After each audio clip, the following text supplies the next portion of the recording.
Hey guys, it's me, Romel again. Lamar for those that knew me on that name.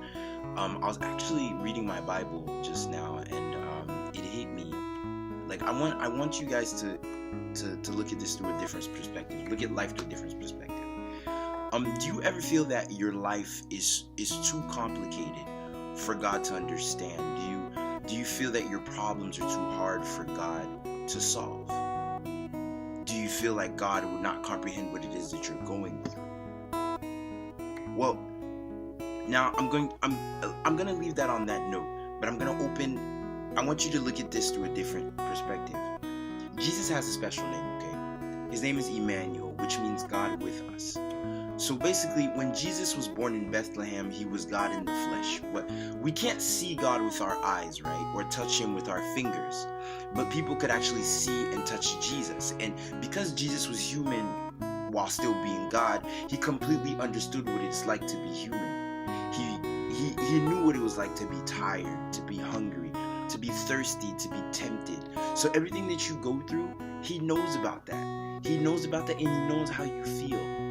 I don't want you I want you to look at this in a different way. There's a parable that I was reading about. It's called the parable of the birds. So basically, it's once upon a time there was a man who looked upon Christmas as a humbug. Like he hated Christmas. He wanted nothing to do with Christmas.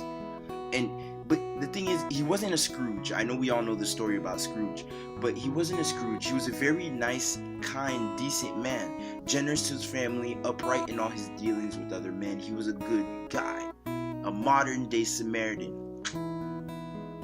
But he didn't believe in all that stuff about God becoming a man, which churches proclaimed at Christmas or any other day. Basically, what he thought was, why would God want to do anything like that? You know, why? So when his family left to attend midnight services on Christmas Eve, he stayed at home. Shortly after his family they left, they went to the church service, and snow began to fall. He went to the window and actually watched the flurries. He watched the snow get heavier and heavier. And sometime later, while he was reading his newspaper close to the fire in his living room, he was startled by a thudding sound that was quickly followed by another, and then another, which means that he basically heard something crash into the window, not going through it, but hitting the window to get his attention. So when he went to investigate, he found a flock of birds. He found a flock of birds in the snow miserably, lying half dead. They had been caught in the storm, and in a desperate search for shelter, they had tried to fly through the window. So basically, he told himself, I can't let these poor creatures die in the snow. I can't let them freeze. So how can I help them? Then he remembered he had a barn. He thought that it would provide a warm shelter for them. He quickly put his coat on, his boots, and he ran outside into the deep snow. So basically, he opened the doors wide and turned on the light, but the birds didn't come in. Then he told himself that food would probably make them come in. So he hurried back into the house and grabbed breadcrumbs, and he actually sprinkled them on the snow and left a trail all the way to the barn, thinking that the birds would follow him.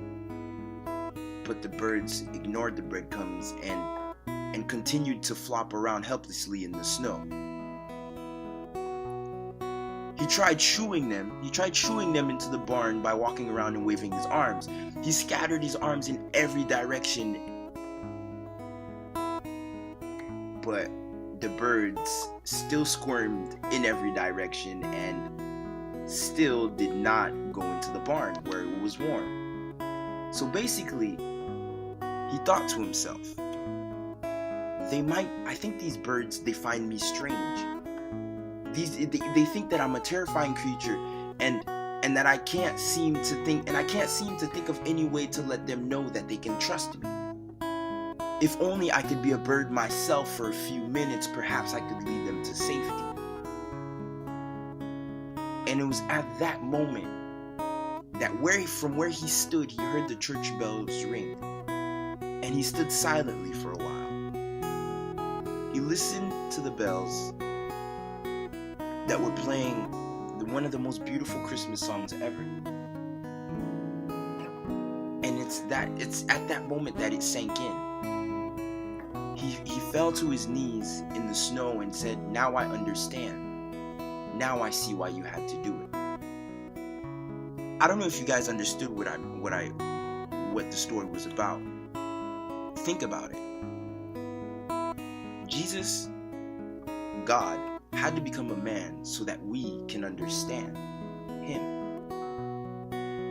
And he understands us. So no matter what it is that you go through, no matter what it is that you believe that is too complex for God, he knows exactly how you feel. Trust him. He is not a man so that he can lie. He is God. He wouldn't lie to you. He knows these things. So have faith. That I just hope that this video can encourage someone today. I love you guys. Thank you. And this post will be on the blog. Much love to you guys. Love you guys. Peace.